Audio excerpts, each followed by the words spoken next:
Hello दोस्तों, स्वागत है इस वीडियो में। ये चैप्टर नंबर 2 है, ज्योग्राफी क्लास 9th का। तो आइए शुरू करते हैं। ये लिटिल बिट थोड़ा बड़ा चैप्टर है, तो पेशेंस रखिएगा, इसमें सारी चीज़ें मैंने कवर की है। ठीक है, तो चैप्टर का नाम है फिजिकल फीचर्स ऑफ इंडिया।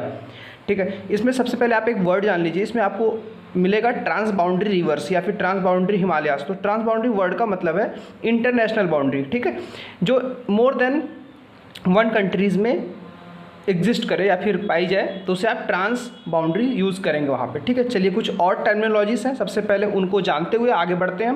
तो एक वर्ड है प्लेन।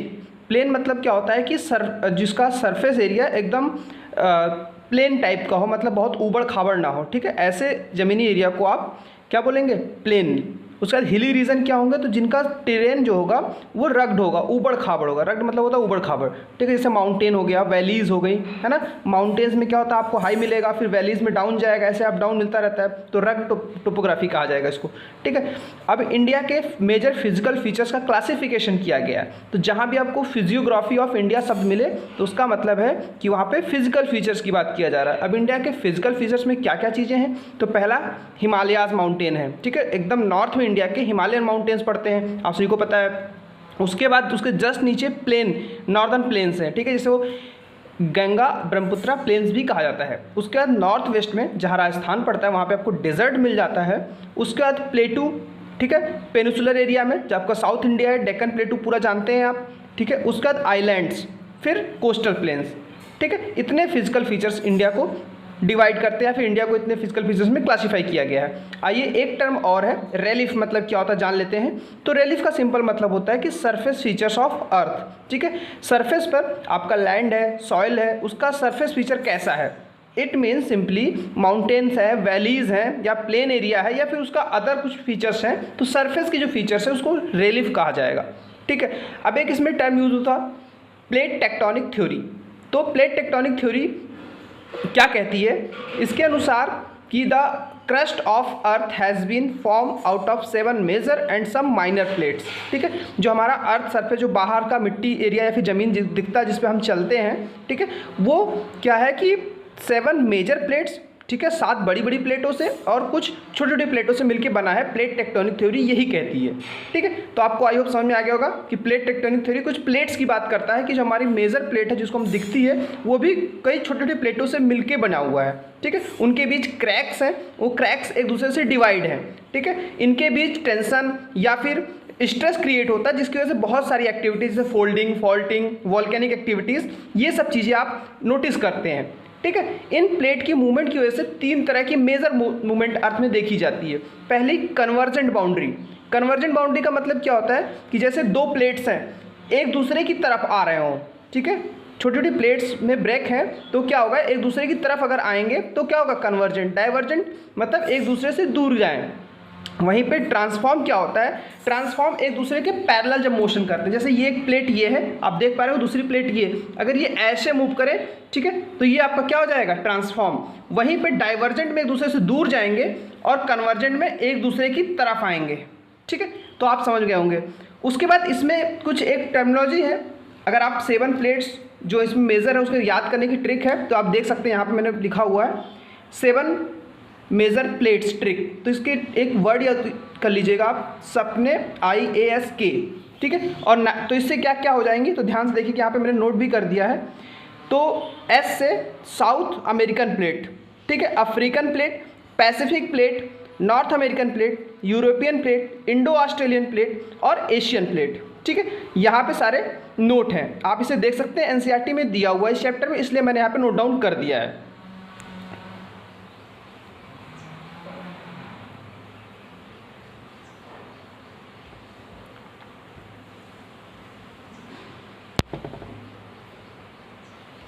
इन 7 प्लेट्स के बाद जो इसमें बताया गया है कि जो अर्थ पे मैक्सिमम आपके ज़्यादातर वोल्केनोज या अर्थक्वेक्स हैं वो सभी इन प्लेट्स के मार्जिन पे पाए जाते हैं, किंतु कुछ अंदर भी पाए जाते हैं। मार्जिन का मतलब जहाँ पे एक दूसरे से इंटरेक्ट कर रहे हैं, या तो ऐसे पास आ रहे हैं या दूर जा रहे हैं या पैरेलल मोशन कर रहे हैं। तो इन दोनों प्लेट्स का जहाँ पे किनारा पड़ेगा वहीं पे मैक्सिमम आपके वोल्केनोज या अर्थक्वेक्स देखने को मिलते हैं। ठीक है, अब नेक्स्ट चीज़ है कलर ऑफ सॉइल। तो कलर ऑफ सॉइल जो होता है डिफरेंट चीज़ों पे डिपेंड करता है, जैसे किस रॉक का बना हुआ, उसके अंदर ह्यूमस कंटेंट कैसा है, बहुत सारे फीचर्स पे डिपेंड करता है। तो कलर जो है, कलर ऑफ सॉइल एक फिजिकल फीचर है, वो सेवरल अदर फीचर्स पे भी डिपेंड करता है, ये बात आपको पता होना चाहिए।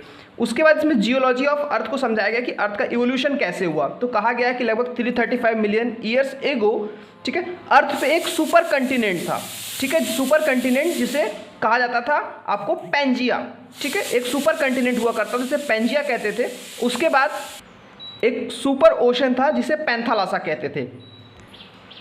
उसके बाद अर्थ के जो कन्वेक्शनल करंट थी, ठीक है, उसके अंदर मूवमेंट हुआ, उन मूवमेंट की वजह से ये जो मेजर प्लेट थी आपकी वो ब्रेक हो गई दो पार्ट में, ठीक है।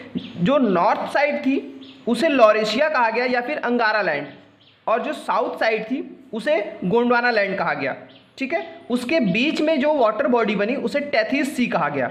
फर्दर ये कन्वेक्शन करंट का एक्शन होता रहा, उसके बाद ये दोनों प्लेट फिर कई पार्ट्स में ब्रेक होती हैं। जो आज के आपको सारे कंटिनेंट मिलते हैं वो सारे 7 के 7 कंटिनेंट इन्हीं कन्वेक्शन करंट की मोशन की वजह से बने हैं, ठीक है। अब इनके बीच जो वाटर बॉडीज बनी है उन्हें हम मेजर ओशंस कहते हैं, आपको उन ओशंस के नाम भी पता होंगे, ठीक है। तो आइए आगे चलते हैं। अब जो है हमारा जो इंडिया का पेनिसुला पार्ट है, साउथ इंडिया है, वो किसका पार्ट है ये बात करते हैं। तो हमारा इंडिया साउथ जो पार्ट था गोंडवाना लैंड उसका पार्ट है, ठीक है, तो जो कि ओल्डेस्ट लैंड मास था अर्थ का। तो इंडिया किसका पार्ट है, गोंडवाना लैंड का, जो ओल्डेस्ट लैंड मास है टोटल सुपर कंटिनेंट का, ठीक है।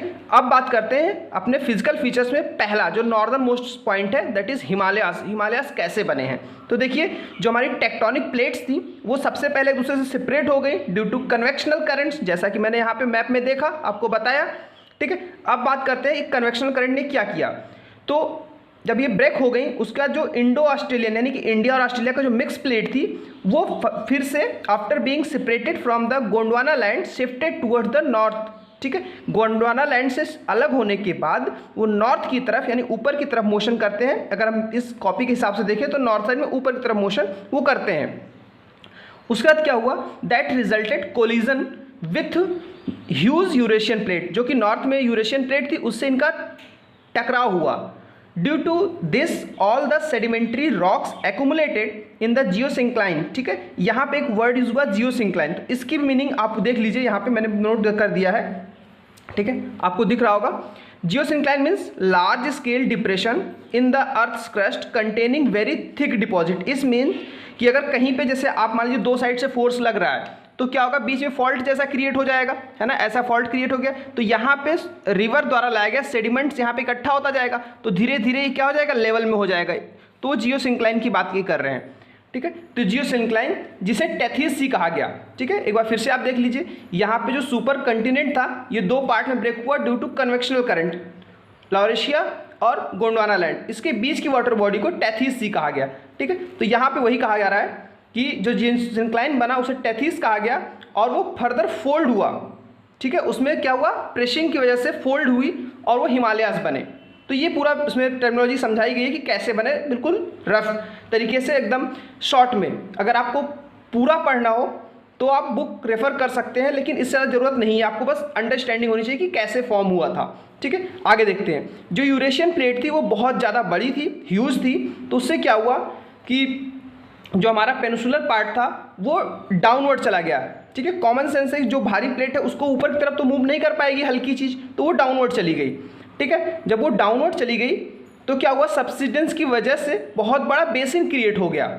उस बेसिन को कैसे फिल किया गया, तो एलुअल डिपॉजिट की जो रिवर्स थी हिमालय से आने वाली वो अपने साथ जो डिपॉजिट लाती थी उनकी वजह से वो फुलफिल हुए, ठीक है। और वहाँ पे प्लेन बन गए जो कि इंडिया के नॉर्दर्न प्लेन्स हैं, ठीक है। उसके बाद क्या हुआ, जो पेनिसुलर रीजन था इंडिया का वो सबसे ज़्यादा स्टेबल ब्लॉक माना जाता है।